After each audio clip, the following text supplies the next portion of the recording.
Hello and welcome to Tech24 with me, Rebecca Bowring. Coming up in the programme, everything you've ever liked, pinned and tweeted all in one place at one time. Bring together digital content from your favourite services, then search through it. We'll meet the founder of Jolly Cloud, a platform that manages your personal data. Plus, Apple wins its patent war with Samsung in court. So what does the verdict mean for the future of smartphones? We'll turn the spotlight on the Galaxy S3 and ask whether the ruling is good for innovation. Now, it can be hard keeping tabs on your digital content, be it a photo shared on Facebook, a favourite tweet or a Tumblr blog post you'd like to remember. We're constantly sifting through and posting stuff online and then losing track of it. That's why my guest this week founded Jolly Cloud, a library that aggregates personal data and makes it easy to search. Tarek Krim, welcome to the programme. You came up first of all with a cloud-based desktop, Jolly OS, and afterwards you launched a service called Jolly Cloud Me. What makes you different from other social sharing platforms? So I think the basic assumption when we started Jolly Cloud is our life are increasingly going digital, but there's no coming back. It means that everything we do today is going to be here for the rest of our lives. And how do I organize my life online? I came with the simple idea. I'm posting things all the time, photos, videos, and at the same time I was thinking about my mom who has photos of me and my brothers when we were kids in the living room. Today, the equivalent of this is some photo you have on Flickr or Instagram or Facebook. What happens to this 10 years from now? So that was how we started. How can we organize people's life? And how can we give the control back to the people? How can I manage my own life? So how are you giving that control back to people? Because there's a privacy debate raging. Who owns something that's been uploaded to the cloud? So before going to the question of who owns what, the first question we try to answer is, what do I have? So all these different services, Facebook, Twitter, they all have what we call APIs. It means that you can connect through the system and access your data. So we try to figure out if we could connect to Facebook and find everything you have done, a video you posted on your wall 2 years ago, a photo you had posted 5 years ago, anything you liked, everything you cared about.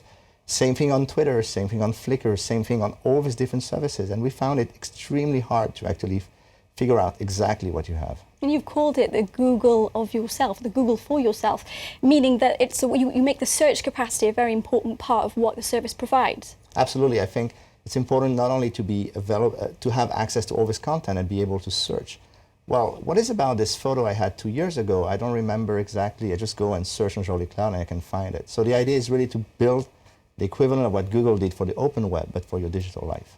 Which leads me on to my next question. What does Google make of you guys? Because with Google Chrome OS, it could be said there's an overlap in sort of aims and values. What do they think of you?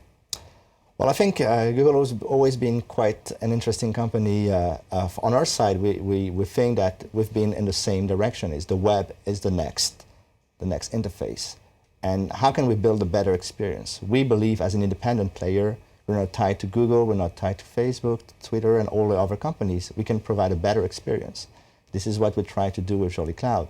But I know Google has similar views and trying to figure out how to rule our lives. But we believe that people, ultimately you should be in control of your life. Neither Google, Facebook, or Twitter. So that's how you define a primary difference between Absolutely. The two of you. Now, you also founded a digital dashboard called NetVibes. How did that evolve into Jolly Cloud? Are they linked at all? I think the same idea is about simplicity. I always try to simplify. I think we're in a world where increasingly the complexity is everywhere.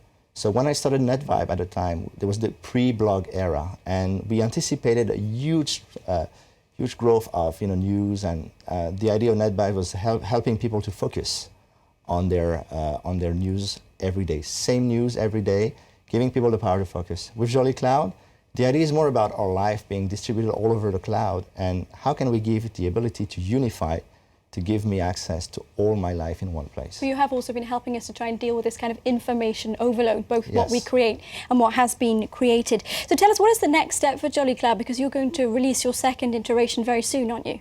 Yes, the first idea was to build a desktop, to give you a home page for the cloud, giving you access to all your data through all the service you have.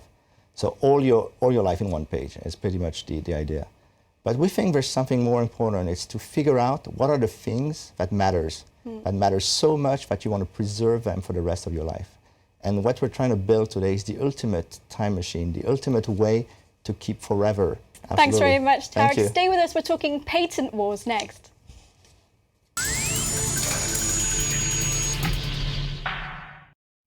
Samsung will be a cool $1 billion out of pocket after paying damages to Apple, winner of the first round of their epic patent dispute.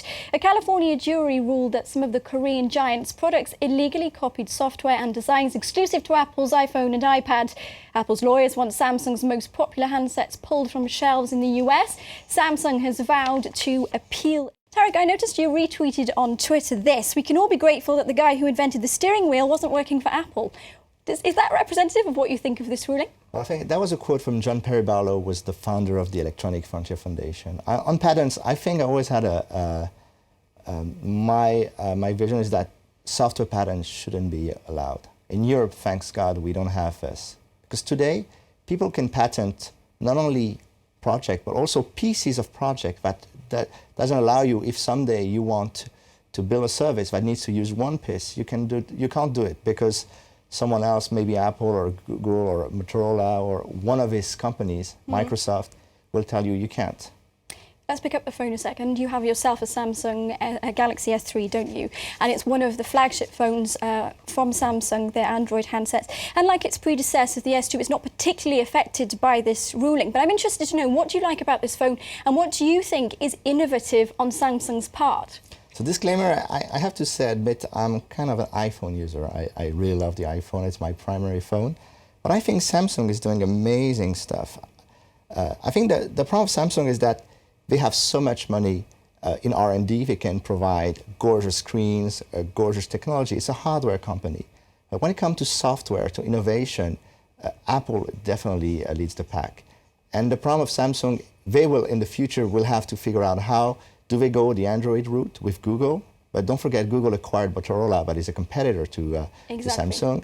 Or will they build their own service? I think for Samsung, the try is an opportunity to figure out what will be next. And I think they need to invest in software. And it could be good for us in the end, you know, if there are lots of innovative solutions to these problems. Thanks very much for being my guest. It was lovely having you along, and thank you for watching this edition of Tech24. As ever, give us your thoughts on the show via our Facebook page, and don't forget to follow us on Twitter.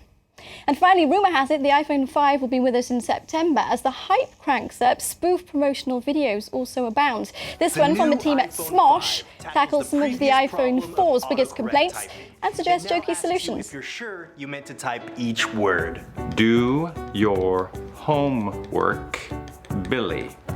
Are you sure you meant to type do, or did you mean to type so? Do. Are you sure? Yes.